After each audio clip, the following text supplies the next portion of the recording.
Welcome back to my vlog. So for today's video, ano bang gagawin natin? Diyos ko, anong petsa na ngayon?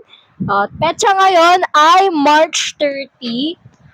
March 30, 2026 at ngayon ang aking graduation. So, kanina nag-intro ako sa laptop ko and hoping masend ko yun sa sarili ko. Pero yun nga. Baka i-post ko to, pero baka rin hindi. So, ayun guys. Let's go! Hi guys, so tapos na kami mag-makeup. Ito siya, oh. Ano bang ginagawa niya? So, ito guys. Ay, meron ba? Wait! Legit ba yan? Uy, hindi ko pa na. Totoo ba to? Ang aking reaction. Hi ka sa vlog. Hi guys. Graduate na kami. Ano? Guys, Latina ako. Ano, Tara?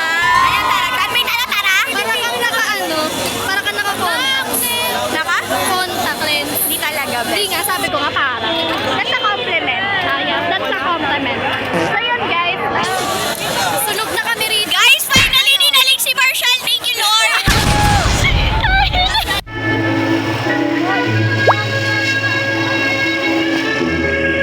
Manabono District Secondary Schools, I have found that Congratulations to all of you. Ayun na yun. Yun na pala yun. Tapos na tayo. I said remember this moment. Stay here.